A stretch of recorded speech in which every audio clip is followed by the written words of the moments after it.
start off, Sandy, it's a Yes. simple one right now. Oh, yeah. Sure. Who is Jesus? Oh, that's a very, very simple question with a complex answer. And the way that I look at it through my lens is that Jesus is the cornerstone of an epic, universe-wide plan put into place by God to save humankind from sin. So that's a lot to say that he really is a superpower. He was sent by his Father in heaven to come and redeem us from this horrible curse that we live under, which is called sin.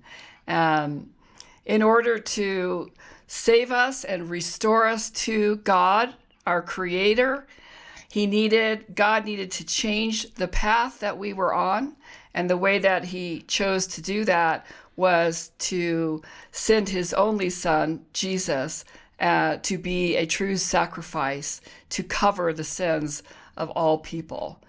So Jesus came from heaven where he lived before, where he has lived for all of eternity together with his Father and with the Holy Spirit. He came to earth to save us, but in the process, he also has united us and divided us. And he's united us as a body of believers who believe in him as divine, which I agree with, but it's also divided people because, of course, there are many people who do not believe that Jesus is divine. And this same thing is still happening today, 2,000 years later.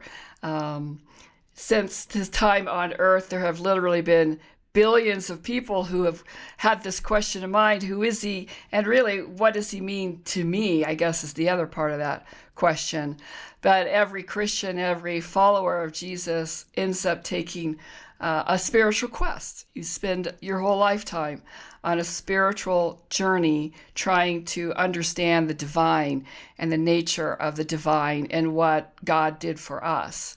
And it's not an easy journey. It has its ups and downs, as we talk about all the time, the ups and downs of understanding it. But we have a great resource, which is the Bible.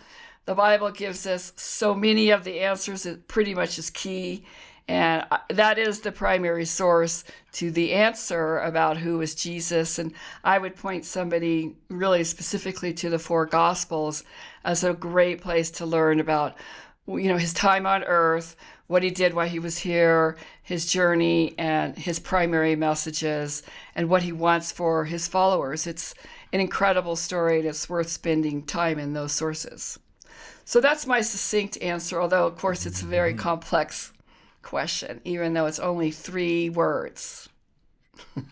Yes, I don't have any that very comprehensive answer there. I don't have much to add. I mean, the simple thought that I would layer on top of is just Jesus. Who is Jesus? I mean, he's the first question in the beginning of faith that will take you a lifetime to understand, right?